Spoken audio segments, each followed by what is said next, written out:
అందరికీ క్రీస్తు నామములో వందనములు చెల్లిస్తున్నాను. దయచేసి మరి అందరూ తరలో ఉంచినట్లయితే ప్రార్థనతో ఈ కార్యక్రమాన్ని ప్రారంభించుకుందాం. ప్రేమ కలిగిన మా ప్రియ పరలోకపు తండ్రి, నీ ఘనమైన శ్రేష్టమైన ఉన్నతమైన నామమున వందనములు చెల్లిస్తున్నాను నాయన. గడిచిన కాలమంతా మమ్మల్ని క్షేమంగా కాచి రెక్కల నీడలో భద్రపరిచిన విధానానికే వందనములు చెల్లిస్తున్నాము తండ్రి. మరి నేటి పునరుత్థాన దినమునకు తండ్రి మిమ్మల్ని తోడుకుని వచ్చిన విధానానికే వందనములు చెల్లిస్తున్నాము నాయన. మరి మీ పాటలతోనూ మీ మాటలతోనూ మా ద్వారా మీరే మహిమ పొందుకొనమని అర్థిస్తున్నాను. రావాల్సిన వారిని త్వరగా రప్పించమని కోరుతూ క్రీస్తు ఉన్నతమైన నామమున ఈ ప్రార్థన సమర్పిస్తున్నాను తండ్రి, ఆమేన్. నిత్య వచ్చి పాట పాడి వినిపిస్తుంది. కూడి వచ్చిన మీ అందరికీ యేసుక్రీస్తు వారి నామమున వందనాలండి. మన పాటల పుస్తకంలో నుంచి 178 సాంగ్ పాడుకుందాం.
అవకాశం ఇచ్చిన అధ్యక్షుల వారికి వందనాలు. పాట పాడి వినిపించినటువంటి చిన్నారి నిత్యకి సంఘం తరపున అభినందిస్తున్నాను. అలాగే మరొక పాట మరి లేఖన పాడి వినిపిస్తున్నాను.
ప్రతి మనిషి ప్రేమించాడుగా, ఏదో ఆశించి నీ వెంటే తిరిగాడతడుగా, మోహించాడుగా, ప్రేమన్నాడుగా, ఆశించాడుగా, వదిలేశాడుగా, మోసపు మోహపు ముసుగులో వలపని వల విసిరాడుగా, మోసాన్నే నమ్మావుగా, నా ప్రేమనే వదిలావుగా, నన్ను మరచిన మరువని ప్రేమవై, నా తలపున చెరగని రూపమై, నా మనసంతా నిండిపోయావని, నిన్ను క్షణమైనా విడిచిపోలేనని, నాలా నిన్ను ప్రేమించేది ఎవరు?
కొలత లేదని ఏదైనా కాదనని తొలిసారిగా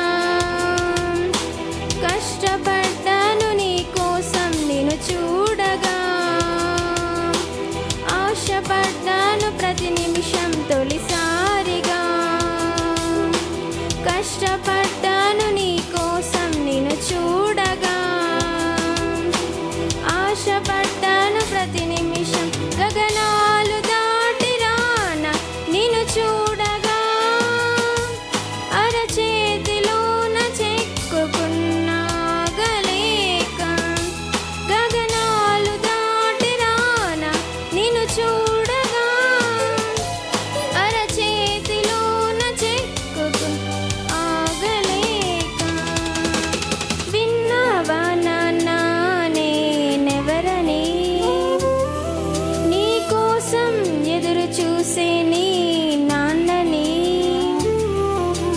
విన్నావా నాన్న నేనెవరని నీ కోసం ఎదురు చూసే నీ నాన్నని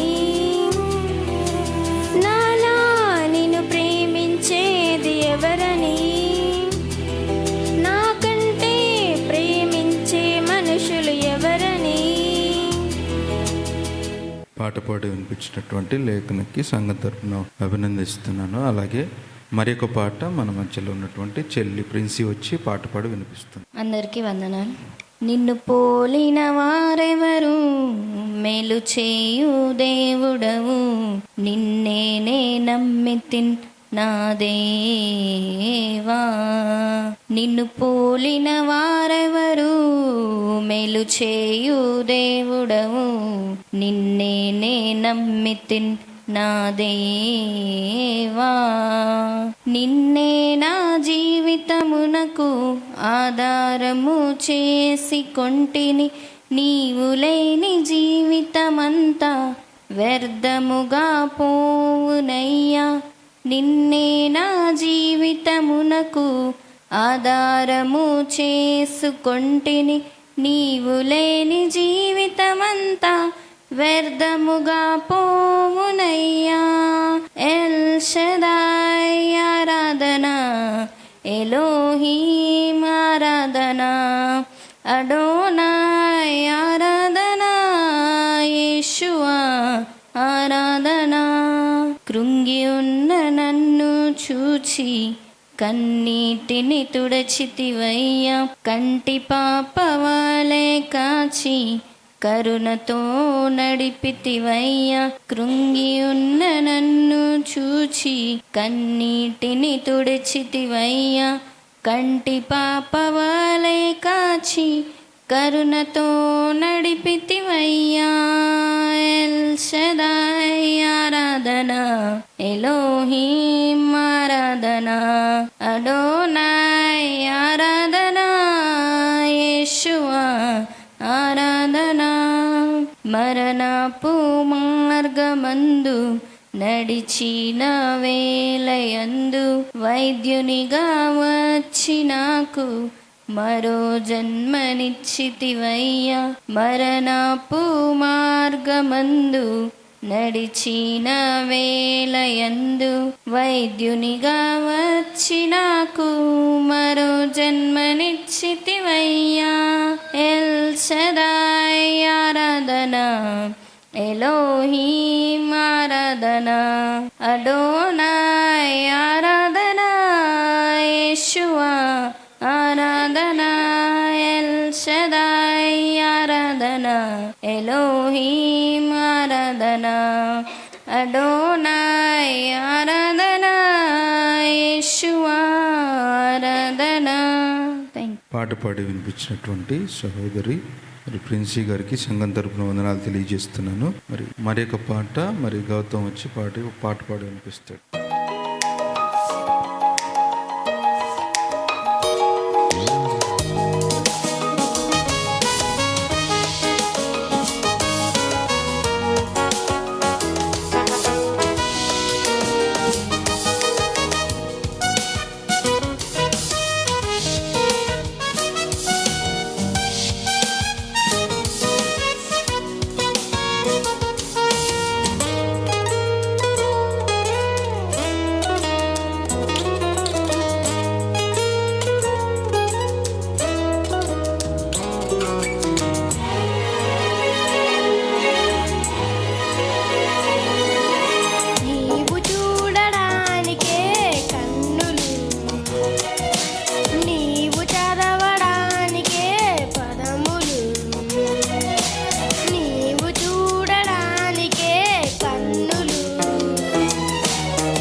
ఆశలెన్ను చూపినా మృక్కలేదులే.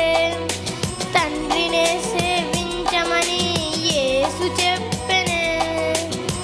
వ్యర్థమైనవన్నీ చూడక త్రిప్పు చూపులే.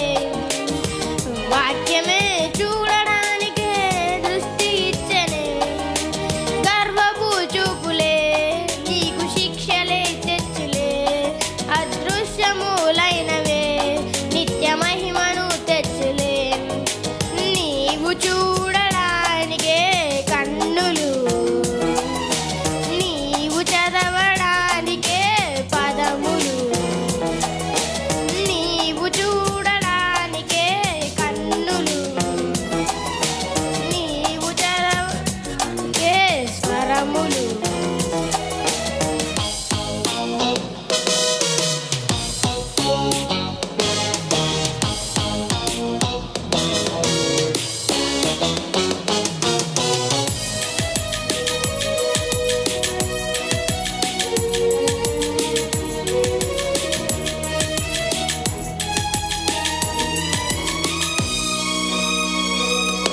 కుడి కన్ను నీ మనసు చెరిపితే అది పెరుగుట నీకు మేలులే.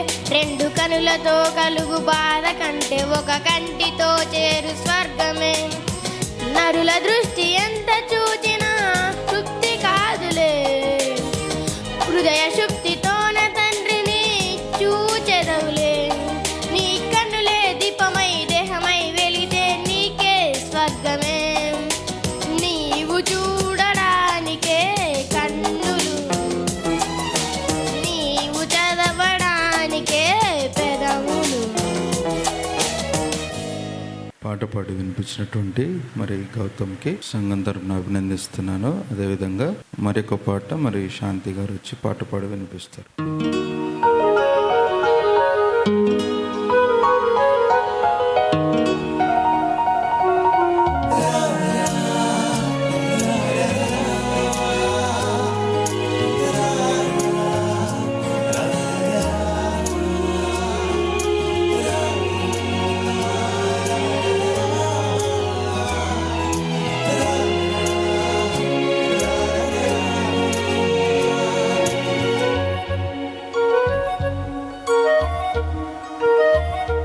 వెయ్యేండ్లొక యుగమైన గడిచింది క్షణమేగా. ప్రేమికుల మధ్య యుగమైన గడిచిపోతుంది క్షణంగా.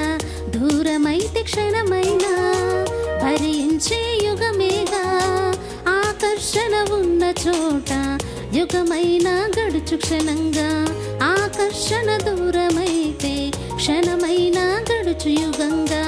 ఆయన శ్రీను చెప్పాడా ఈ సాపేక్ష సిద్ధాంతం బైబిల్ చెప్పిందా? ఆపేక్ష సిద్ధాంతం ఆయన శ్రీను చెప్పాడా ఈ సాపేక్ష సిద్ధాంతం బైబిల్ చెప్పిందా?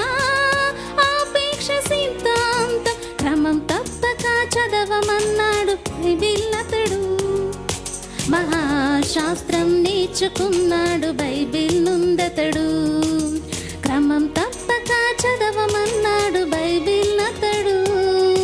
మహాశాస్త్రం నేర్చుకున్నాడు బైబిల్ నుందతడు. వెయ్యేండ్లొక యుగమైన గడిచింది క్షణమేగా. ప్రేమికుల మధ్య యుగమైన గడిచిపోతుంది క్షణంగా. ఆకర్షణ దూరమైతే క్షణమైన గడుచు యుగంగా.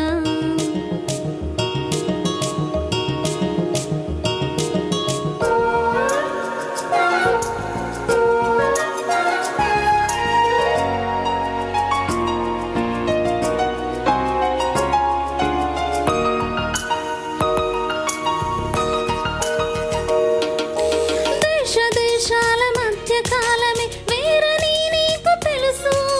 ముల్లోకాల మధ్య కాలమే వేరని నీకు తెలుసా? విశ్వకాలమే తెలియని నీకు దేవుని కాలమే తెలుసు. ఇదే నిజం అదే కదా దేవుని కాల రహస్యం. మానవ జీవిత కాలం వంటి కాలమే కాదని తెలుసుకో. తన దృష్టికి నీ ఆయుష్కాలం గడిచి గడిచిపోయిన క్షణకాలం 24 గంటల కాలం తనది కాదని తెలుసుకో. తన దృష్టికి నీ గడిచిపోయిన దినకాలం 1000 ఏండ్లొక యుగమైన గడిచింది క్షణమేగా. ప్రేమికుల మధ్య యుగమైన గడిచిపోతుంది క్షణంగా. ఆకర్షణ దూరమైతే క్షణమైన గడుచు యుగంగా.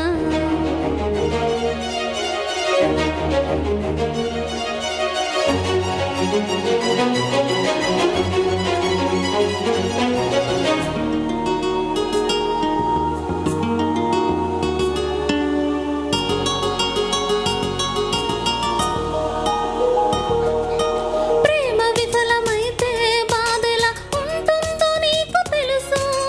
యుగ యుగాలుగా తండ్రి పడే ఆవేదనెంతో తెలుసా. రక్త బంధమే తెలియని నీకు ఆత్మ బంధమే తెలుసు. అదే నిజం, ఇదే కదా దేవుని కాల రహస్యం. నీవు లేని ఒక్కో క్షణం ఒక్కో యుగమని తెలుసుకో. నీవు దూరమైతే క్షణమైన లెక్కలేనన్ని యుగములే. నీవు రాని లోటైన క్షణం ఒక్కో యుగమని తెలుసుకో. నీవు రావాలని దినమంతా చాచి ఉంచాడు చేతులే. 1000 ఏండ్లొక యుగమైన గడిచింది క్షణమేగా. ప్రేమికుల మధ్య యుగమైన గడిచిపోతుంది క్షణంగా. ఆకర్షణ ఉన్న చోట యుగమైన గడుచు క్షణంగా. పాట పాడి వినిపించినటువంటి శాంతి గారికి మరి సంఘం తరపున వందనాలు తెలియజేస్తున్నాను. మరి ఒక పాట మరి రాజలక్ష్మి అమ్మగారు వచ్చి ఒక పాట పాడి వినిపిస్తారు. కూడొచ్చిన మీ అందరికీ యేసుక్రీస్తు పుణ్యనామములు వందనములండి. మన పాటల పుస్తకంలో నుంచి 175వ పాట.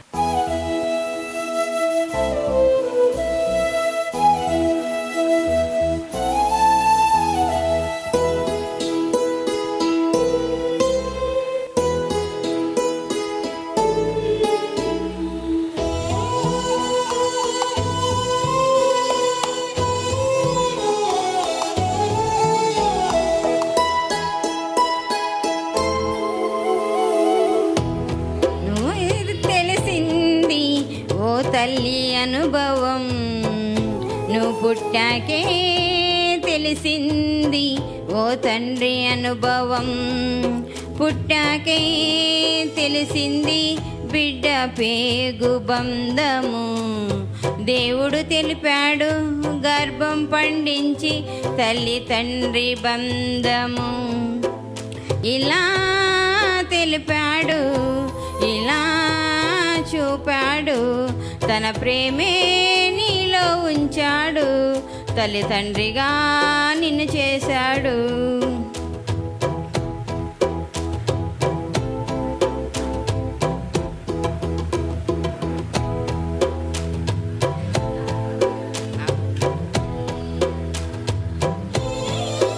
నువ్వు పుట్టాకే తెలిసింది ఓ తండ్రి అనుభవం.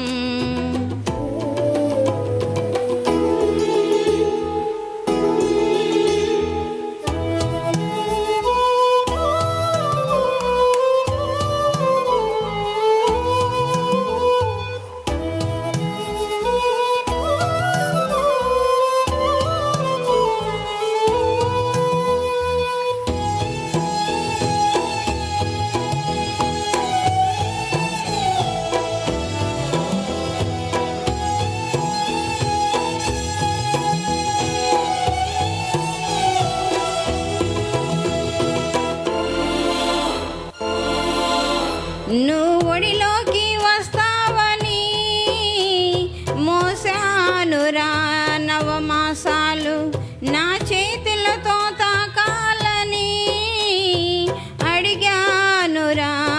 రాగానే తల్లంటే తండ్రంటే పుడితే నీ తెలిసిందిరా. నువ్వు ఒడిలోనే నవ్విస్తే కష్టమంతా మరిచానురా. ఈ తల్లి తండ్రిని చేశాడని చెప్పాలిరా తొలి నరులేరా. తండ్రులని చాలని చెప్పాడురా ఆ దేవుడేరా. నువ్వు పుట్టాకే తెలిసింది ఓ తల్లి అనుభవం. నువ్వు పుట్టాకే తెలిసింది ఓ తండ్రి అనుభవం.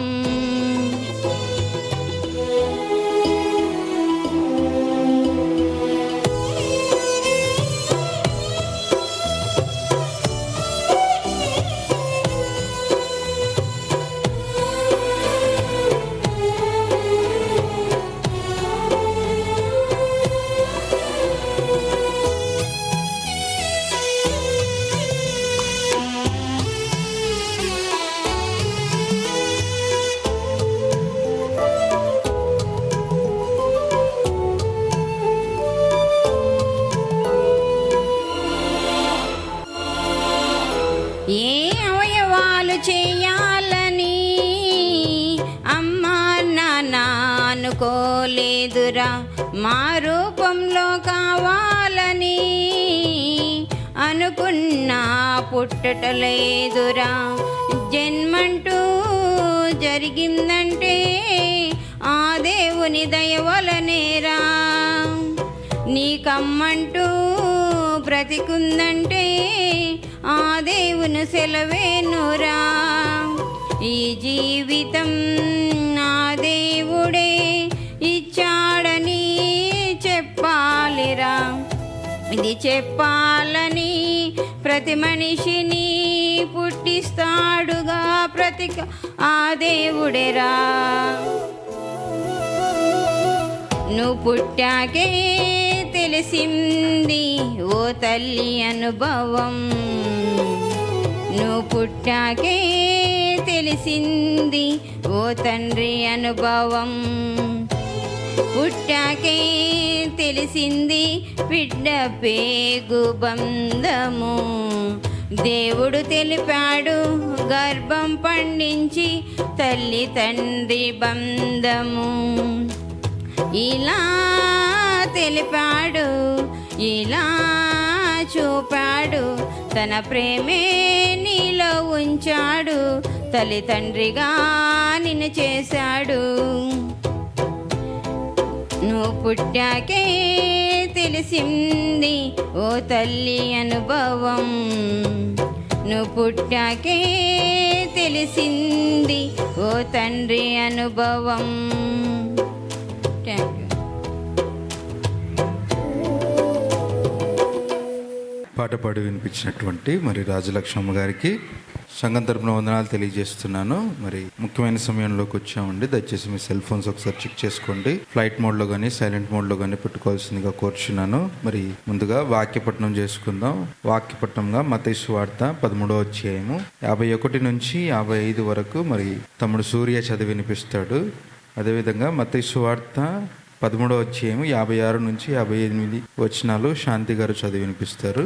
మొదటి వాక్యపట్నంగా తమ్ముడు సూర్య వచ్చి మరి మత్తయి సువార్త 13 అధ్యాయము 51 నుంచి 55 వరకు చదివి వినిపిస్తాడు. దయచేసి అందరూ బైబిల్ తెరిచి శ్రద్ధగా ఆలకించవలసిందిగా కోరుచున్నాను. కుడి వచ్చిన మీ అందరికీ యేసుక్రీస్తు పరివేయటం వందనములండి.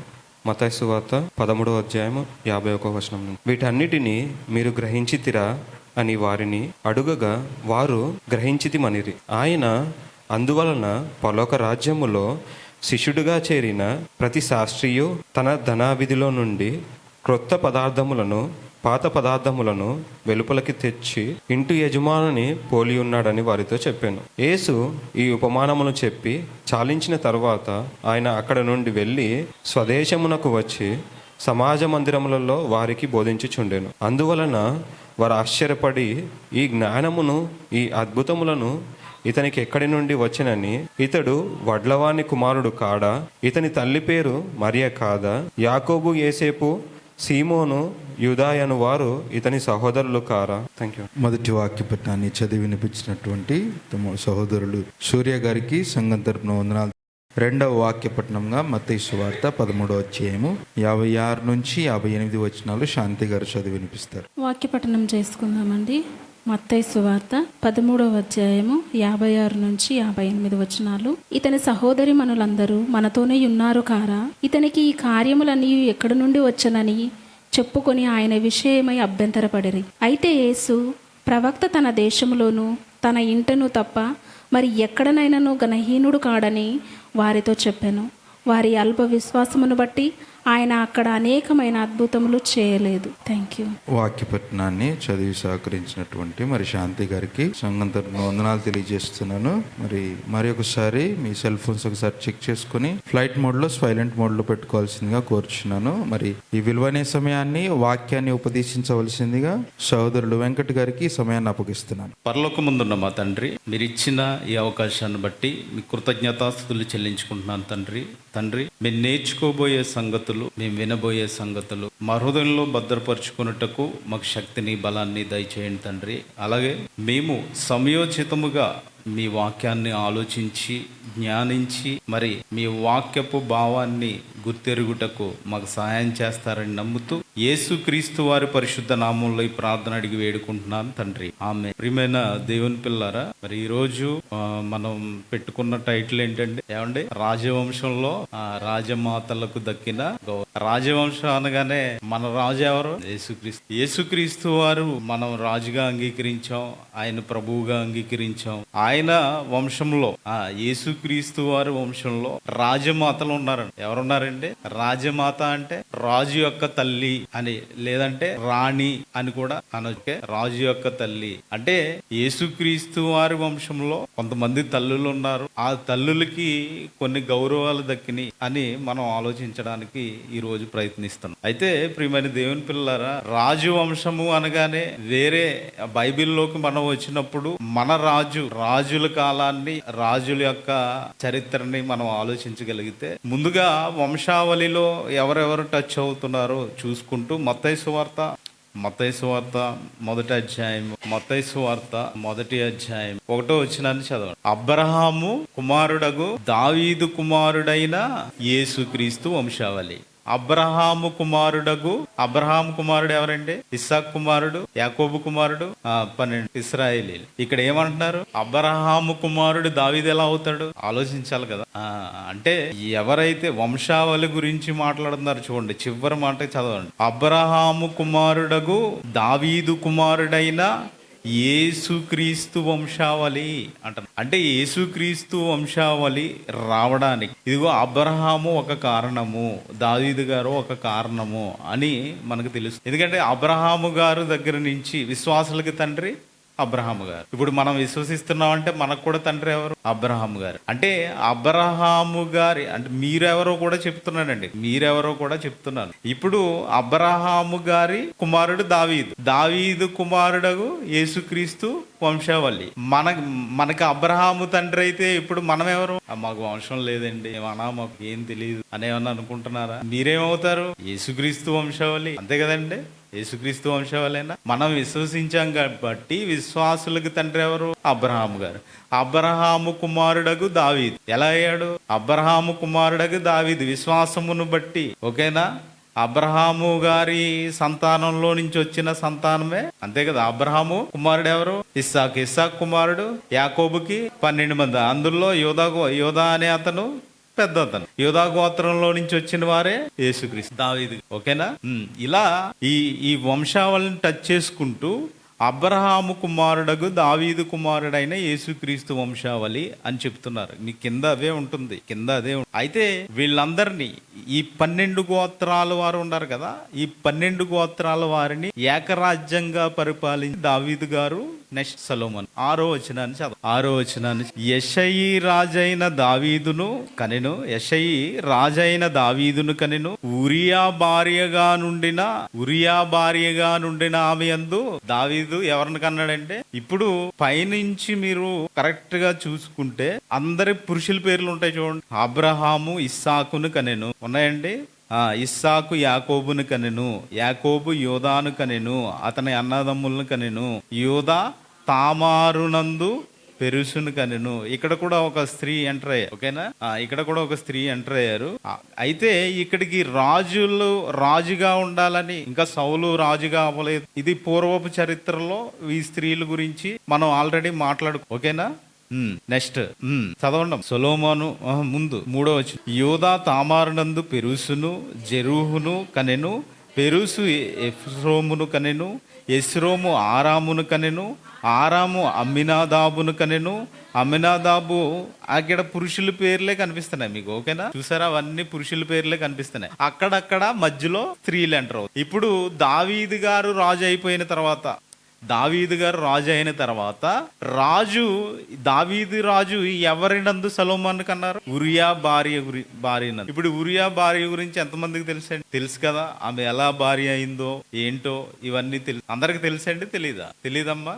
ఉరియా భార్య అనగా ఎవరైతే ఆ దావీదు దగ్గర పని చేస్తున్నారు, ఆ పని చేసే సైనికుడి యొక్క భార్య. ఇతను దావీదు గారు అతన్ని మేడగది మీద నుంచి మోహించి ఆమెని రప్పించుకుని ఆమెను పెళ్లి చేసుకుంటాడు. అంటే భార్యగా స్వీకరించి ఈమె ఇతనికి భార్యగా ఉండాలంటే భర్త అడ్డొస్తాడు. ఆ భర్తని చంపించేసిన తర్వాత దేవుడేమో ఊరుకోడండి. దావీదు గారిని దేవుడు ఏదో క్షమించేసాడని కదా, ఆయన పశ్చాత్తాపడితే క్షమిస్తాడు దేవుడు. అలా అని వాళ్ళిద్దరి మొదటి సంతానాన్ని కూడా దేవుడు చంపేస్తాడు. ఆయన ఉపవాసం ఉండి ప్రార్థన చేసినా క్షమించడు, చంపేస్తాడు. ఇలా ఆయన జీవిత చరిత్రలో, ఆయన జీవితంలోకి వచ్చిన ఆవిడే ఉరియా భార్య. ఈయన పేరేంటి? ఈ ఉరియా భార్య పేరేంటి చెప్తారా? బత్షెబా. ఈమె యొక్క, అంటే ఇప్పుడు దావీదు రాజు అయితే ఈమె భార్య అయితే ఇప్పుడు ఈమె ఎవరు? రాణి. సొలొమోనుకి ఏమవుతుంది? తల్లి, అంటే రాజమాత. అర్థమవుతుందండి? రాజమాత. ఈవిడ గురించి ఇంకా మనం ఆలోచించగలిగితే, ఈమె చాలా కష్టపడింది. ఎవరిని? సొలొమోనుని రాజుగా చేయడానికి దావీదు దగ్గరికి వెళ్ళి సాహసం చేసి, ఎందుకంటే దేవుని యొక్క ప్రణాళికను దావీదు గారికి గుర్తు చేయడం, ఇవన్నీ చేసి ఆమె యొక్క ఏదైతే పని చేయాలో, ఎలా అయితే రాజుగారి దగ్గరికి వెళ్ళి మాట్లాడాలో, అక్కడ ప్రవక్తను తీసుకువెళ్ళి రాజుగా చేయడానికి ఈమె కృషి చేసి వెనకాల పని చేసి, ఆమె జీవితంలో ఎన్ని తప్పులున్నా, ఆమె జీవితంలో ఎన్ని లోటుపాటులున్నా పశ్చాత్తాపం అనే కనికరంతో దేవుని కృప మళ్ళీ పొందుకున్నారు. దేవుని కృప మళ్ళీ. అయితే ఇప్పుడు ఈ రాజమాత అంతే కదండి. ఇప్పుడు బత్షెబా ఎవరు? రాజు, అంటే రాజు యొక్క తల్లి. ఈ తల్లి గురించి, ఈ తల్లికి దక్కిన గౌరవాన్ని మనం ఆలోచించగలిగితే, ముందుగా మొదటి రాజులు ఈమె గురించి ఒకసారి చూద్దామండి. ఈమె ఎవరో తెలియాలి. మొదటి రాజులు 1వ అధ్యాయం 11వ వచనాన్ని ఒకసారి. మొదటి రాజులు 1వ అధ్యాయం 11వ వచనం. అప్పుడు నాతాను సొలొమోను తల్లి అయిన బత్షెబతో, అంటే ఇప్పుడు సొలొమోను గారికి ఎవరు? బత్షెబా ఏమవుతుంది? తల్లి అవుతుంది. అంటే సొలొమోను గారి తల్లి బత్షెబా. అంటే ఇప్పుడు ఈవిడ ఎవరు? సొలొమోను గారు ఏమయ్యారు? రాజు. ఇప్పుడు మనం చదువుతున్న కాలానికి ఇంకా రాజుగా అవ్వలేదు. ఈయన రాజుగా చేయడానికి ఇక్కడ ఈ ప్రయత్నం జరుగుతుంది. చదవండి. బత్షెబాతో, సొలొమోను తల్లి అయిన బత్షెబాతో చెప్పినది ఏమనగా, ఎవరు చెబుతున్నారండి? 10వ వచనంలో ఉంటుంది. ప్రవక్తయగు నాతానును దావీదు శూరులను తనకు సహోదరుడైన సొలొమోనును పిలవలేదు. అప్పుడు నాతాను సొలొమోను తల్లి అయిన బత్షెబాతో. ఎవరు మాట్లాడుతున్నారు? తెలియాలి, ఈ సందర్భాలు తెలియాలి. ఎవరితో మాట్లాడుతున్నారండి? నాతాను అనే ప్రవక్త సొలొమోను గారి తల్లితోటి మాట్లాడుతారు. చదవండి. ఎవరి కుమారుడంటే? హగ్గీతు కుమారుడైన అదోనియా ఏలుచున్న సంగతి నీకు వినబడలేదా? అయితే ఈ సంగతి మన ఏలిన వాడైన దావీదునకు తెలియకే ఉన్నది. ఎవరో ఒక అతను రాజ్యంలోకి వచ్చేసాడు. మీకు అర్థం కావడానికి చెప్తున్నా. నేను రాకుండా ఎవరో వచ్చి మీకు చెప్తున్నారు అనుకో, మీ మనసులన్నీ ఎలా ఉంటాయి? ఈ విషయం నాకు తెలీదు, ఎవరో వచ్చారు మాట్లాడుతున్నారు, నేనే వెంకటని అన్నాడు, ఏమవుతుంది? అలాగే ఇక్కడ రాజుకి తెలియదు, కానీ ఇతను ఏం చేస్తున్నాడంట? రాజుగా పరిపాలించేస్తున్నాడు. ఎవరు? ఆయన పేరేంటి? అదోనియా. ఓకేనా? ఇతను గురించి ఇప్పుడు మనం 14వ వచనానికి వెళ్దాం. 14వ రాజుతో నీవు మాట్లాడుచుండగా చెప్పగా నేను నీ వెనక లోపలికి వచ్చి నీవు విన్నవించిన మాటలను ఎవరెవరు మాట్లాడుకుంటున్నారండి? నాతాను బత్షెబ. నువ్వు రాజు దగ్గరికి వెళ్ళి మాట్లాడి నువ్వు ఇప్పుడు ఇవన్నీ చెప్పావు కదా, నేను తర్వాత అవన్నీ రూఢిపరుస్తానని వెళ్ళి ఎవరు? సొలొమోను గారి తల్లి. కాబట్టి బత్షెబ ఆ గదిలోనున్న రాజు దగ్గరికి వచ్చి, రాజు బహు వృద్ధుడైనందున ఆ షునిమేరలగు అభిషగు రాజును కనిపెడుతున్నాడంట. బత్షెబ వచ్చి రాజు ఎదుట ఏం చేసిందంటే అండి, భార్యే కదండి, వెళ్ళి డైరెక్ట్ మాట్లాడవచ్చు కదా, ఆమెను కోరుకున్నాడు కదా, ఇంతకు వెళ్ళి డైరెక్ట్ మాట్లాడవచ్చు కదా. ఏం చేసిందంట? సాగిలపడి నమస్కారము చేయగా రాజుకి అర్థమైపోయింది ఏదో కోరికతో వచ్చింది ఈమె. ఏంటి నీ కోరిక? ఆమె ఇలాగ మనవి చేసెను. ఏమంటుందంటే, నా ఏలినవాడా, నీ దేవుడైనా, అదండి ఎవరు నమ్ముతుంది దేవుని కూడా, నీ దేవుడైనా యెహోవా తోడని నీ సేవకురాలునైన నాకు ప్రమాణము చేసి అవశ్యముగా నీ కుమారుడైన సొలొమోనును నా వెనక ఏలువాడై నా సింహాసనం మీద ఆసీనుడగునని సెలవిచ్చితివే. ఇప్పుడైతే ఏమన్నారంటే, ఏమంటుంది, ఎంత నీటిగా ఎంత మర్యాదగా ఎలా మాట్లాడిందా అంటే, ఇప్పుడు ఈయనకి గుర్తొచ్చేద్దా రాదా?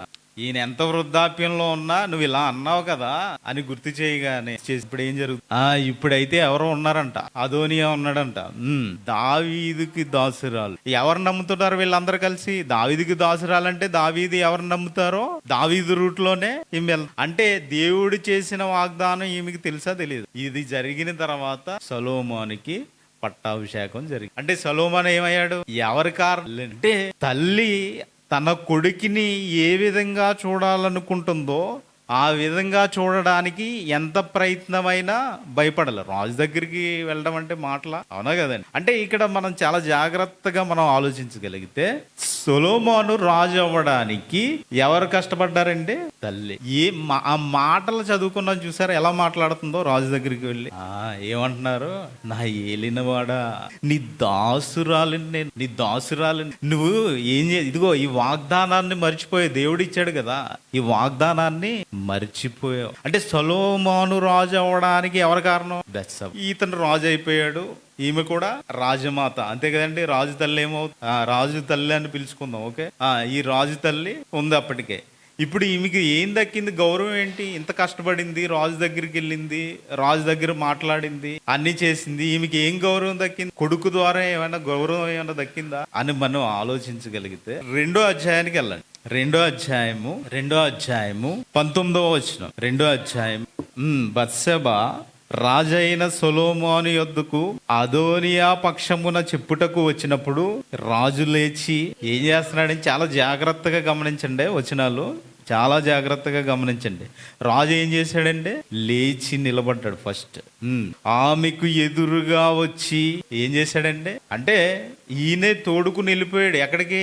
ఎదురుగా సింహాసనం. ఇప్పుడు రాజు అంటే ఎక్కడ ఉంటాడండి? సింహాసనం మీద కూర్చుంటాడు. సింహాసనం మీద కూర్చుని ఏం చేశాడు? ఎదురుగా వెళ్ళిపోయి ఏం చేస్తున్నాడు? ఆమెకు నమస్కారము చేసి సింహాసనము మీద ఆసీనుడై మళ్ళీ ఇంకొక చైర్ తెప్పించాడు. రప్పించి ఎక్కడ కూర్చోబెట్టుకున్నాడంట? కుడి పార్శ్వమున కూర్చోబెట్టుకున్నాడంట. ఇప్పుడు ఎవరైనా మీకే సీట్లు దొరికినాయి అనుకోండి, అలాంటి ఎవరినన్నా రానిస్తారా? అమ్మా నీకెందుకు ఇక్కడ, నువ్వు వెళ్ళు కదా. అంటే ఇక్కడ సొలొమోనుకు ఏదైతే జరిగిందో అదంతా గుర్తు పెట్టుకుని తల్లికిచ్చే గౌరవం చూడండి. తల్లికిచ్చే గౌరవం ఎలా ఇస్తున్నాడు? సింహాసనం తెప్పించాడంట.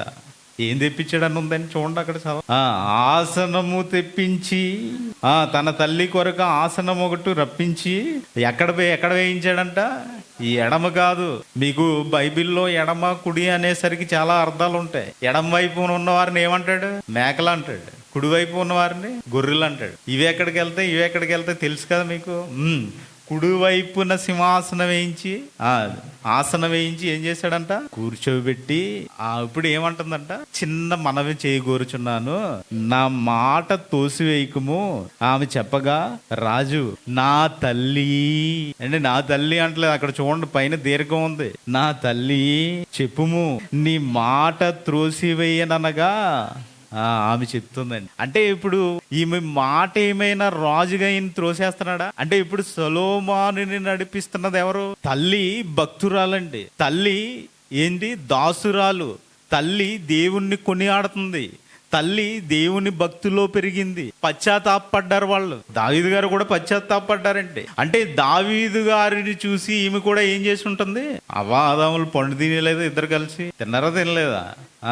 అందుకనే కదా మరణం అనేది. అంటే ఇప్పుడు వీళ్ళిద్దరు కూడా భార్యాభర్తలుగా ఉన్నప్పుడు భర్త పశ్చాత్తాపడితే భార్య కూడా పశ్చాత్తాపడ. అందుకనే ఇక్కడ రాశారు ఈమె గురించి. అంటే రాజు, ఈ రాజు యొక్క తల్లికి తక్కిన గౌరవం ఏంటి? ఇదిగో పక్కన కుడి వైపున ఏం చేశాడు? సింహాసనం వేసి కూర్చోబెట్టాడు. చెప్పు తల్లి, నువ్వు చెప్పు, నీ మాట నేను ఎందుకు త్రోసివేస్తాను? నువ్వు నా గురించి ఎంత కష్టపడ్డావో తెలుసు కదా, నువ్వు ఎంత భక్తురాలువో తెలుసు కదా, అదిగో నా తండ్రికి దాసురాలుగా ఎంత కష్టపడ్డావో నువ్వు నాకు తెలుసు కదా, నీ మాట ఎందుకు తోసివేస్తాను?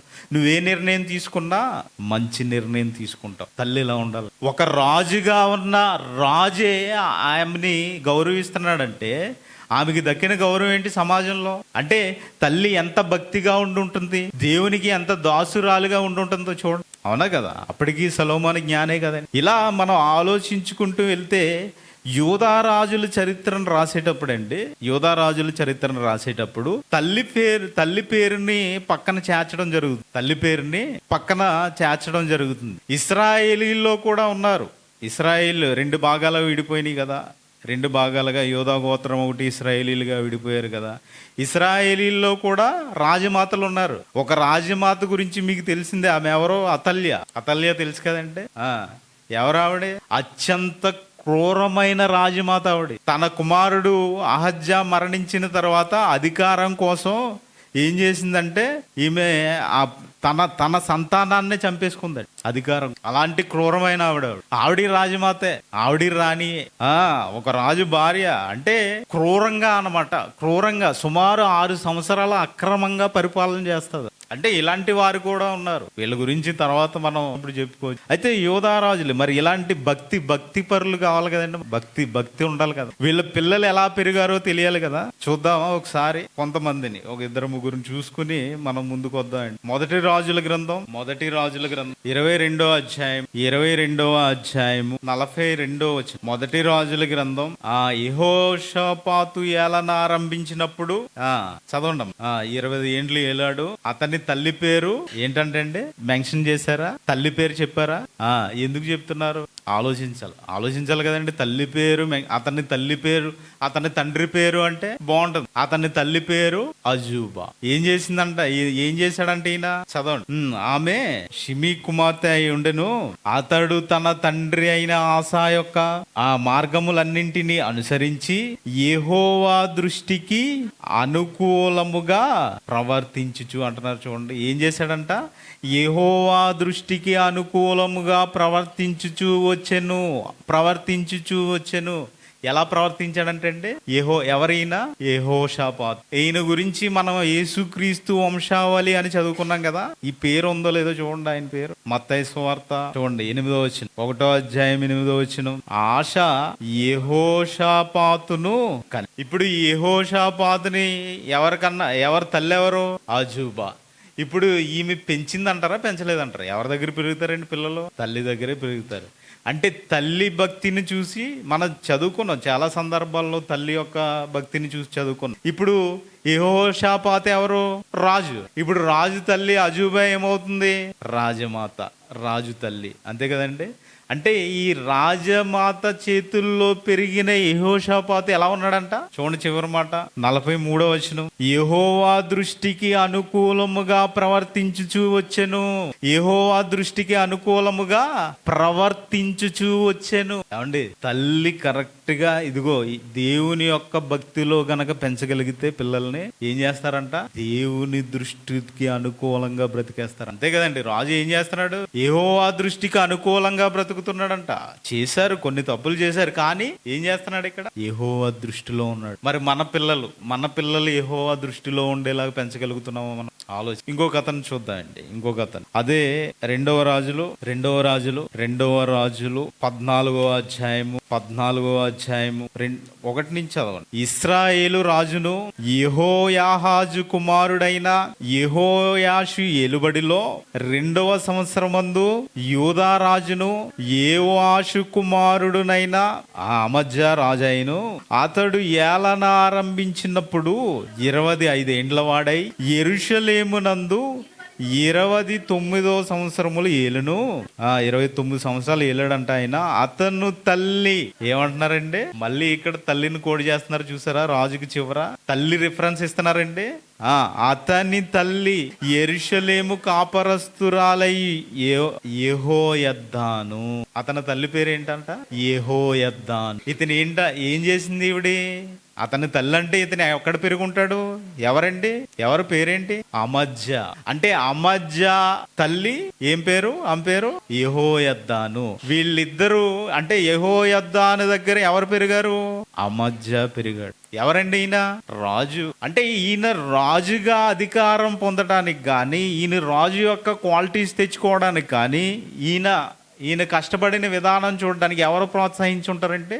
అవునా కదండి? అంటే బైబిల్లో తల్లికి ఎంత ప్రాధాన్యత ఇచ్చారో చూడండి. దేవుడే రాయిస్తున్నాడు. దేవుడు రాయించాడంటే ఆమెకి దక్కింది గౌరవం కాదా? దేవుడు రాయించాడు కదండి. తండ్రిని బట్టి ఈయన రాజు అయిపోయాడు అన్నట్టుగా లేదు అక్కడ. తల్లి యొక్క ప్రిఫరెన్స్ చూపిస్తున్నారండి. అక్కడ తల్లి యొక్క ప్రిఫరెన్స్ చూపిస్తున్నారు. చదవండి 3వ వచనం. ఇతడు తన పితరుడైన దావీదు చేసినట్టు చెయ్యకపోయినను యెహోవా దృష్టికి నీతి గలవాడై తన తండ్రి అయిన యావాషు చేసిన ప్రకారము చేశాను. యెహోవా దేవుని దృష్టిలో ఎలా ఉన్నాడంటే ఇతను నీతి. ఎవరు పెంచారు? యెహోయద్దాను ఇదిగో అమజ్యా రాజుని పెంచారు. ఎలా ఉన్నాడంటే నీతి గలవాడిగా ఉన్నాడంటే. 15వ అధ్యాయానికి ఇక్కడ ఒకరు 1 నుంచి చదవండి. ఇశ్రాయేలు రాజు అయిన యెరోబాము ఏలుబడిలో 23వ సంవత్సరమందు యూదా రాజు అయిన అమజ్యా కుమారుడైన అజర్యా ఏలనారంభించినప్పుడు ఎంతండి? 14 ఏళ్ళు. చదవండి. ఏలనారంభించి యెరూషలేమునందు 52 సంవత్సరములు రాజుగా ఉండెను. అతను తల్లి అండర్లైన్ చేసుకోండి. అతను తల్లి యెరూషలేము కాపరస్తురాలై యెకొల్యా. ఏం పేరంటండి? ఎవరైనా రాజు ఎవరు? అజర్యా ఏలనారంభించెను. అతడు 14 ఏండ్ల వాడయ్య ఏలనారంభించి యెరూషలేమునందు 52 సంవత్సరములు రాజుగా ఉండెను. అతని తల్లి యెరూషలేము కాపురస్తురాలై ఉండి యెకొల్యా. ఇతడు తన తండ్రి అయిన అమజ్యా చర్య అంతటి ప్రకారము యెహోవా దృష్టికి నీతి గలవాడై ప్రవర్తించెను. ఇతను కూడా నీతిగా యెహోవా దృష్టికి ఎలా ఉన్నాడంట? నీతిగా ఉన్నాడంట. ఎవరి పెంపకంలో పెరిగాడు ఈయన? యెకొల్యా పెంపకంలో యెకొల్యా. చూసారా? అంటే ఇలా మనం చాలా జాగ్రత్తగా ఇవన్నీ ఆలోచించగలిగితే మీరు రాజుల చరిత్రలో ఇదిగో తల్లులు రిఫరెన్స్ ఇస్తారండి. తప్పనిసరిగా రిఫరెన్స్ ఇస్తారు. తల్లి పేరు ఇస్తారు. ఇలా మనం చూసుకోగలిగితే ఇదిగో తల్లిని బట్టి కుమారులు ప్రయోజకులైనట్టు మనకు తెలుసు. నెక్స్ట్ ఈ ప్రయోజకులైన రాజుల్ని ఉద్దేశించి దేవుడు ఏం చేశాడు? బైబిల్లో వాళ్ళ పేరు రాయించాడు. చూసారు? అంతే కదండి. కొడుకు బాగున్నాడు రాజు అయ్యాడనుకో తల్లికి గౌరవం కదా? ఏమంటే తల్లి ఏమంటది? ఇప్పుడు మీ పిల్లలే ఒక డాక్టర్, ఒక ఐపీఎస్, ఒక ఇలాగా పెద్ద పెద్ద పోస్టులు సంపాదిస్తున్నారు అనుకోండి, మీకు ఎలా ఉంటుంది? అవునా? అంటే మీకు ఎలా గౌరవం దక్కుతుందో ఇదిగో బైబిల్లో రాజమాతలకు కూడా అలాగే దక్కిందండి. చివరిగా మరి ఇది ఎవరి వంశావళి అని చెప్పుకుంటున్నాడు? ఎవరి వంశావళి? అబ్రహాము కుమారుడైన దావీదు కుమారుడగు యేసుక్రీస్తు వంశావళి. అంటే ఇప్పుడు యేసుక్రీస్తు వారెవరంటే? యేసుక్రీస్తు వారిని ఎవరికన్నారు? ఏమండి? కన్య అయిన మరియా. ఇప్పుడు యేసుక్రీస్తు వారిని కన్నది కన్య అయిన మరియా అయితే ఇప్పుడు మరియమ్మ గారు ఎవరు? దీని లోకాసువార్త 1వ అధ్యాయం 26 నుంచి చదవండి. 6వ నెలలో గాబ్రియేలు దేవదూత నజరేతను ఊరిలో దావీదు వంశస్థుడైన యేసేపును ఒక పురుషునికి ప్రదానము చేయబడిన కన్యక యొద్దకు దేవుని చేత పంపబడిను. ఆ కన్యక పేరు ఏంటంటే మరియా. ఆ దూత లోపలికి వచ్చి ఆమెను చూచి ఏమంటుందంటే, ఇది ఎవరి నుంచి దక్కుతుంది గౌరవం? మళ్ళీ ఇది ఎవరి నుంచి ఇంకా కనలేదు, ఇంకా యేసుక్రీస్తు వారిని జన్మించలేదు. ఇప్పుడు ఇది ఎవరి నుంచి దక్కుతుంది గౌరవం మరియకి? దేవదూత ఎక్కడి నుంచి వచ్చిందండి? దేవుని వద్ద నుంచి వచ్చి, అవునా? ఇప్పుడు ఎవరి నుంచి మాట్లాడుతున్నారు? దేవుడు. అంటే దయాప్రాప్తురాలా అని దేవదూత మాట్లాడిందంటే ఎవరిచ్చారు ఈ అధికారం, ఈ గౌరవాన్ని? దేవుడు. ఓకేనా? యేసుక్రీస్తు వారు జన్మించిన తర్వాత ఎలాంటి గౌరవాలు వచ్చాయో చూద్దాం. ముందు ఈయనకి ఎవరు ఇస్తున్నారు? ఆ దేవుడు. దయాప్రాప్తురాలా, నువ్వు దయ పొందుకున్నావు, నువ్వు దేవుని దయలో ఉన్నావు అని మాట్లాడుతున్నాడండి దేవదూత వచ్చి అని చెప్పాను. ఆ మాటకు బహుగా దుఃఖపడి ఈ శుభవచనం ఏమిటో అని ఆలోచించుకుంటుండగా దూత, మరియా భయపడకము, దేవుని వలన నువ్వు కృప పొందితివి. ఇదిగో నీవు గర్భము ధరించి కుమారుని కని ఆయనకు యేసు అని పేరు. ఇప్పుడు మనం ఎవరు నమ్ముకున్నామండి? ఇప్పుడు ఎవరికంటారు ఈయన్ని? మరియా. అంతేనా? మరియా కనక ముందే ఈమె ఏమైపోయిందంట? దయాప్రాప్తురాలైంది. ఇంకేమంటాడు? ప్రభువు నీకు తోడై ఉన్నాడు అని చెప్తున్నాడు. చూడండి పైన, ప్రభువు నీకు తోడై ఉన్నాడు. ఇంకా దేవుని కృప పొందావు నువ్వు. ఇవన్నీ ఏంటండి? దేవుడి నుంచి వచ్చినాయి ఈమెకి. ఎందుకంట అనేది చివరిలో చెప్తాను. ఎందుకో చివరిలో చెప్తాను. ఆయన గొప్పవాడై సర్వోన్నతుని కుమారునరబడును. ప్రభువైన అని బోల్డ్ లెటర్ లో ఉంది చూడండి మీ బైబిల్లో. ప్రభువైన అని బోల్డ్ లెటర్ లో ఉందా? అది నార్మల్ లెటర్ లో ఉంటే ఏం చెప్పాను నేను? యేసుక్రీస్తు వారి గురించి. ప్రభువైన అని బోల్డ్ లెటర్ లో ఉంటే తండ్రి అయిన దేవుని గురించి. అంటే తండ్రి అయిన దేవుడే డైరెక్ట్ ఎంటర్ అవుతున్నాడు. ఓకే. ప్రభువైన దేవుడు ఆయన తండ్రి అయిన దావీదు సింహాసనమును ఆయనకిచ్చును. ఆయన యాకోబు వంశస్థులను యుగయుగములు ఏలును. ఆయన రాజ్యము అంతము లేనిదై ఉండునని ఆమెతో చెప్పిన. ఎవరండి ఈయన? మరియ గర్భాన్ని ఎవరు వస్తున్నారు? ఈయన రాజ్యం ఎలా ఉంటుందంట? అంతం లేనిదై ఉంటుందంట. ఆయన రాజు అయ్యాడా? అయ్యా. అవునా కదండి? పిలాతుని అడుగుతాడు ఏమని? నువ్వు రాజువా? నీవన్నట్టు నేను రాజునే. ఎప్పుడయ్యాడు? మట్లాదివారం రోజుని ఊరేగించారు కదా, యూదుల రాజుకు జయం జయం అన్నారు కదండి. రాజు పట్టాభిషేకం దేవుడు చేశాడు. ఇవన్నీ చెప్పేశాను. ఓకేనా? అంటే ఈ రాజ్యం ఎలా ఉంటుందంట? నిరంతరం ఉంటుందంట. ఓకేనా? నిరంతరం ఉంటుందంట. ఈ రాజ్యం నిరంతరం ఉంటుందంటే ఇప్పుడు ఈ రాజ్యానికి రాజు ఎవరు? యేసుక్రీస్తు వారు. అంతే కదంటే? ఈ రాజ్యానికి రాజు. ఈయన కన్నది ఎవరు? మరియమ్మ. ఈమెకి ఏమికి గౌరవం దగ్గర. ఏమంటే నిందలు వస్తాం చూసాం కదా మనం. ఇప్పుడు భార్యకి ఒక మన పెళ్ళి అవ్వక ముందర, భార్యగా లేక ముందర ప్రదానం చేయబడి, అంటే ఇప్పుడు మనం ఏమంటాం ఎంగేజ్మెంట్, ప్రదానం చేయబడి ఎంగేజ్మెంట్ జరిగిన తర్వాత ఇప్పుడు అబ్బాయి ఇక్కడ ఉండి అమ్మాయి అక్కడ ఉండి, అమ్మాయి ప్రెగ్నెంట్ అయిపోయిందని, అమ్మాయి కడుపు అంటాం కదా, ప్రెగ్నెంట్ అయిపోయిందని. ఇప్పుడు ఇక్కడ పరిస్థితి ఎలా ఉంటుందండి? మగవాళ్ళ ఇంటికాడ పరిస్థితి ఎలా ఉంటుంది?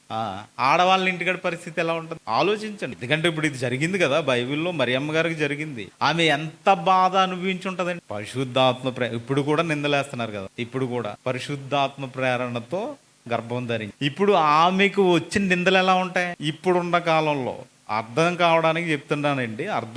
అపార్థం చేసుకోవచ్చు. అది ఎవడతో తిరిగిందో, అది ఎక్కడికి వెళ్ళిందో, అది ఏం చేసిందో వీళ్ళకి ఏం తెలియదు. తెలియకుండా ఏం చేస్తారు వీళ్ళు ఇష్టం వచ్చినట్టు మాట్లాడుతారు. ఒకవేళ తెలిసి అన్నారంటే బాగుంటుంది. ఇప్పుడు ఈ తెలియనోడు అన్నది ఇంకొకడు ఏమన్నా మంచిగా తీసుకుంటాడంటే ఈడు తీసుకోడు. అది అలా అంటారా? మళ్ళీ వీళ్ళు ఇంకొక 10 మందికి అంటే మరి వీళ్ళందరి నిందలు వచ్చుండవా? అప్పుడు వచ్చుంటాయండి. నింద అనుభవించిందండి. ఎవరి విషయమే? దోతొచ్చేమో దయాప్రాప్తురాలు, ఇంకా నువ్వు దేవుని కృప పొందావు, నీకు దేవుడు తోడే ఉన్నాడంటే లోకం ఏం చేస్తుంది? నిందలేస్తుంది. భరించిందా? భరించలేదు. ఈ రోజు కూడా మన పరిస్థితులు అలానే ఉంటాయి. నాకు నిందలు రావు, నాకు ఏ శ్రమ రాదు అనుకుంటే కుదరదండి. దయాప్రాప్తురాలికే నింద, దేవుడు తోడున్న మరియకే నిందొచ్చింది. అవునా కదండి? దేవదూత స్వయంగా వచ్చి చెప్పింది. అక్కడ మనకి ఎవరు? బైబిలే ఆధారం. దేవదూత చెప్పిన ఆ మరియమ్మ గారికి ఏమొచ్చింది? నిందలు. కానీ ఏమంటాయామే? దయాప్రాప్తురాలు, దేవుడు తోడుంది, ఇంకా దేవుడు తోడున్నాడు, ఇంకా కృప పొందుకుందంట. దేవుని కృపలో ఉంది, ఆశీర్వాదం అన్నీ ఉన్నాయి ఆమెకి. కానీ లోకం ఏం చేస్తుంది? నింద. ఎలా చూస్తారండి? ఇప్పుడు ఆమె ఆ గర్భంతో ఆ రోడ్డు మీద అలా నడిచెళ్తుందనుకో ఎలా చూస్తారు? ఏసేపుతో అక్రమ సంబంధం పెట్టుకుందా, ఎవరితో అక్రమ సంబంధం పెట్టుకు ఎన్ని నిందలేస్తారండి? ఒక స్త్రీగా గౌరవిస్తారా? ఒక అమ్మగా గౌరవిస్తారా? చూసారా, యేసుక్రీస్తు వారు వ్యభిచారమందు పట్టబడిన స్త్రీని ఏమంటున్నాడు? అమ్మ, తల్లి అని పిలుస్తున్నాడు. అంటే ఇప్పుడు ఈయన ఈ గర్భం నుంచి వచ్చిన ఆయన రాజ్యం ఈ తరతరములు ఉంటుందంట, ఈయన రాజు అంట. ఇప్పుడు ఈ రాజమాతకు దక్కిన గౌరవం ఏంటండి? ఈ రాజమాతకు దక్కిన గౌరవం ఏంటి? ఆ మనుషుల చేత ఏమైనా గౌరవం వచ్చిందా? ఒకసారి చూద్దాం. లూకాసు వార్త అదే 1వ అధ్యాయము 41వ వచనం చదవండి. లూకాసు వార్త. ఎలిజబెతు మరియ యొక్క వందన వచనం వినగానే ఆమె గర్భంలో శిశువు గంతులు వేసెను. అంతటా ఎలిజబెతు పరిశుద్ధాత్మతో నిండుకునేదై బిగ్గరగా ఇట్లా నేను. ఎవరంటున్నారండి ఇప్పుడు? ఎలిజబెత్ అంటే మనిషి అను. ఎలిజబెత్ ఏమంటుంది? స్త్రీలలో నీవు ఆశీర్వదింపబడిన దానవు, నీ గర్భమును ఆశీర్వదింపబడును. నా ప్రభు ఏమంటున్నారంటే ఇప్పుడు ఏమంటుంది ఇవిడి? ఎవరాయమ? ఆమె ప్రభు. ఆమె కన్నా యేసుక్రీస్తు వారిని నా ప్రభు అని అంటూ, నా తల్లి నా యొద్దకు వచ్చుట నాకు ఎలాగూ ప్రాప్తించాను. చూసారండి ఎంత గౌరవం వచ్చేస్తుంది. నా ప్రభు, నా ప్రభు అంటే నా రాజు తల్లి నా దగ్గరికి వస్తుందంటే, ఆ రాజమాత నా దగ్గరికి వస్తుందంటే ఏమంట? నాకు ఎలాగూ ప్రాప్తించాను. ఈ ప్రాప్తం ఎలా వచ్చింది నాకు? అవునా కదండి? అలాగైనా మాట్లాడుతున్నారు అక్కడ. అంటే ఇక్కడ మనం చాలా జాగ్రత్తగా చూసినట్టయితే మనుషుల ద్వారా కూడా ఏమొస్తుంది ఇప్పుడు మరియమ్మ గారికి? గౌరవం. ఇదివరకు ఏం చేశారు? నిందించారు. ఆయన కడుపులో ఇప్పుడు ఎవరున్నారు అక్కడ? స్త్రీలలో నీవు ఆశీర్వదింపబడిన నువ్వు, నీ గర్భఫలము ఆశీర్వదింపబడును అని అంటున్నారు. చూసారండి. 48వ వచనానికి రండి. 48వ వచనం. నా ఆత్మ నా రక్షకుడైన దేవుని యందు ఆనందించెను. ఎవరు మాట్లాడుతున్నారు? మరియమ్మ గారు. 46వ వచనంలో ఉంటుంది. అప్పుడు మరి ఇట్లా నేను నా ప్రాణము ప్రభువును వెంబడించుచున్నది. అప్పుడు మరియమ్మ గారి ప్రాణం ఎవరిని వెంబడిస్తుందంటే? మన ప్రాణం. మరియమ్మ గారి ప్రాణం ఎవరిని వెంబడిస్తుందంట? ప్రభువుని. అంటే దేవుడు. బోల్డ్ లెటర్ లో మన ప్రాణం. ఇప్పుడు మార్నింగ్ టిఫిన్ చేయకుండా ఎంతమంది వచ్చారు? మన ప్రాణం దేని గురించి ఆరాటపడదు? అవునా? ఇంకా కూలింగ్. అంతే కదండి. నా ప్రాణం అలసట తీర్చుకోవాలి, ఇలా అన్ని మన ప్రాణం ఇలాగా. కానీ ప్రభువు కోసం ఏమన్నా కష్టపడాలని ఉంటుందా? ఇంకేమంటుందంట? ఆయన తన దాసురాలి దీనస్థితిని కటాక్షించెను. నా ఆత్మ నా రక్షకుడైన దేవుని యందు ఆనందించెను. సర్వశక్తిమంతుడు నాకు గొప్ప కార్యములు చేసెను గనుక ఇది మొదలుకొని అన్ని తరముల వారును నన్ను ధన్యురాలు. ఏమంటారంటే ఎన్ని తరముల వారు? అన్ని తరముల వారు. ఎక్కడ నింద అనుభవించింది? ఇదిగో దేవుని కృపలో నింద అనుభవించింది. దేవుడు తోడైనప్పుడు నింద అనుభవించింది. దేవుని యొక్క దృష్టిలో నింద అనుభవించింది ఆవిడ. అవునా కదా? ఎంతమంది నిందించుంటారు. కానీ ఇప్పుడు వస్తున్న గౌరవం చూసారా? ఇంకా ఒక ఆమె కేకలేసేస్తుంది చూడండి. ఒక ఆమె అదే లోకాసు వార్త 11వ అధ్యాయం 27వ వచనం. ఆయన ఈ మాటలు చెప్పుచుండగా ఎవరు మాట్లాడుతున్నారండి? యేసుక్రీస్తు వారు మాట్లాడుతున్నప్పుడు ఆ సమూహములో ఒక స్త్రీ ఆయనను చూచి, ఎవరు మోసారండి గర్భం? మరియమ్మ తల్లి. నిన్ను మోసిన గర్భం, నీవు కుడిచిన స్థలములను ధన్యములైనవి ఏమైపోయినాయి అంట? ధన్యములు. ఎవరి వల్ల?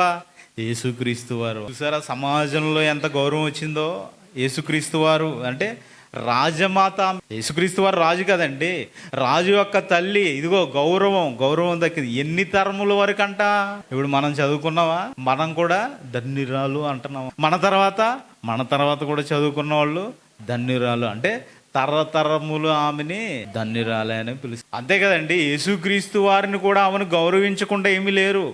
ఏం చేస్తారు? సిలువలో ఏం చేస్తారండి? ఆయన ఇదిగో నీ తల్లి, ప్రియమైన శిష్యుడికి అప్పు చెప్తారు. ఏమని? ఇదిగో నీ తల్లిక నుంచి నేను ఉండను కదా, నువ్వే చూసుకోవాలి. ఇంకా ఇదిగో ఈమె బాధ్యత అంతా నీదే. నేను ఎలా అయితే గౌరవించానో నువ్వు కూడా అలాగే అంటే ఇవన్నీ మనం ఆలోచించగలిగితే, వీళ్ళు చేసినది ఏంటి అని మనం ఆలోచించగలిగితే, వీళ్ళు ఎలా ఉన్నారంటే తల్లులందరూ ఎలా ఉన్నారంటే, ఇదిగో మరియమ్మ గారికి కూడా ఎందుకు ఇంత గౌరవం దక్కిందంటే చూడండి. ఎందుకంటే 47వ వచనం 1వ అధ్యాయము లూకాసు వార్త 47వ వచనం ఏంటంటే, ఆయన తన దాసురాలి దీనస్థితిని కటాక్ష. అంటే ఇప్పుడు వరకు మనం రాజుల చరిత్ర చూసుకున్నప్పుడు ఇదిగో పేరు మెన్షన్ చేశారు కదండి, ఈ రాజుకి ఇతని తల్లి అని, అంతే కదా, రాజుకి ఇతని అమ్మ అని మెన్షన్ చేశారు కదా. ఇప్పుడు వీళ్ళందరూ ఏమై ఉంటారు, వీళ్ళందరూ ఏం చేసి ఉంటారండి? మరియమ్మ గారికి ఏం జరుగుతుంది ఇక్కడ?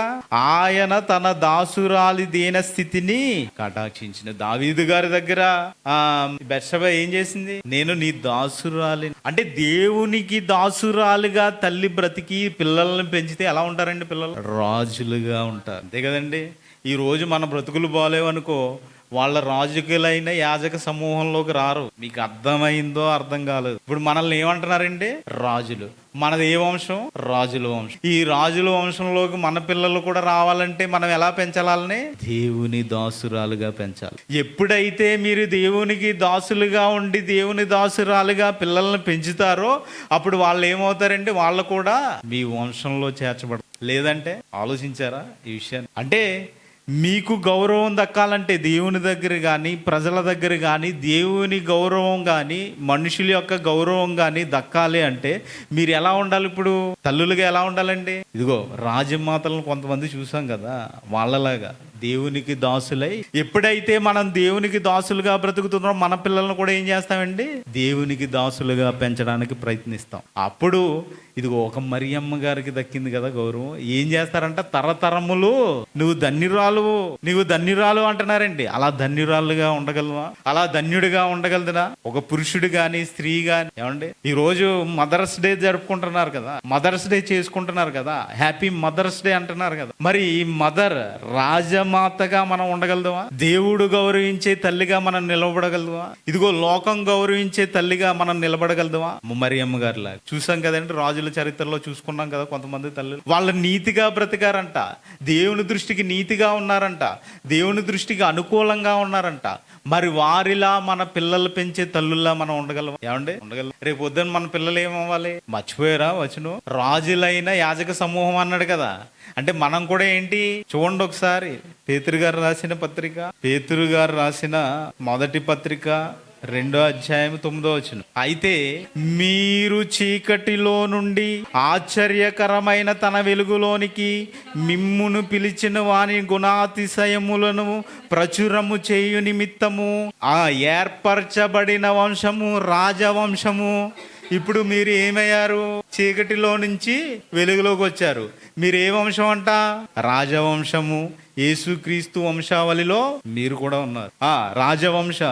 వంశము ఏర్పరచబడిన వంశమును రాజులైన యాజక సమూహం. మీరేమంటండి? రాజులు. మీ పిల్లలు ఏమవ్వాలి? రాజులు అవ్వాలి. దేయాలు అయిపోయారని ఆలోచన. అంటే ఇప్పుడు మీరు ఎలా ఉండాలి? ఒక మరియమ్మ గారు దాసురాలుగా ఉంది కదా. ఇదిగో బెత్షెబ దాసురాలుగా ఉన్నారు కదా. వాళ్ళ కుమారులు రాజు అవడానికి వాళ్ళు ప్రయత్నించిన ప్రయత్నం చూసారా? అప్పుడు కానీ ఇప్పుడు కానీ అంతే కదండి. మరియమ్మ గారి దగ్గర యేసుక్రీస్తు వారు పెరిగారంటే ఎంత భక్తితో పెంచి ఉంటుంది, అంతే కదండి. ఆయన కూడా మనలాగే పుట్టి పెరగలేదా 30 సంవత్సరాలు? అంటే మరి ఇప్పుడు మన శరీరంలో ఉండే కోరికలు ఆయనకు ఉండవంటారా? మన శరీరంలో వచ్చే ఆలోచనలు ఆయనకి రావంటారా? అవన్నీ అనగదొక్కుని దేవుని భక్తి కోసం వెళ్ళలేదా? 12 సంవత్సరాలకి ఆయన ప్రశ్నించట్లేదా ధర్మశాస్త్రాన్ని? మన పిల్లలు అలా ఉన్నారా? మనము దాసురాలుగా ఉంటే పిల్లలు కూడా అలాగే. అంటే ఇప్పుడు రాజమాతలుగా మీకు దక్కవలసిన గౌరవం రావాలంటే మీరు ఏం చేయాలండి? మీరు దేవునికి దాసులుగా ఉండాలి. కాబట్టి మనం దేవునికి దాసులుగా బ్రతికి మన పిల్లల్ని రాజులైన యాజక సమూహంలో చేర్చాలని కోరుకుంటూ ఈ మాటలు ముగిసి ప్రార్థన చేసుకుందాం. పరలోకమందున్న మా తండ్రి, మీరు ఇచ్చిన ఈ అవకాశాన్ని బట్టి మీ కృతజ్ఞతాస్తుతులు చెల్లించుకుంటున్నాను తండ్రి. మరి మేము మీకు దాసులుగా బ్రతికి మీ యొక్క మన్నన, మీ యొక్క కృప, మీ యొక్క ఆశీర్వాదం పొందుకొనుటకు మాకు సహాయం చేస్తారని నమ్ముతూ యేసుక్రీస్తు వారి పరిశుద్ధ నామంలో ఈ ప్రార్థన అడిగి వేడుకుంటున్నాను తండ్రి. ఆమె. అందరికీ వందనాలండి.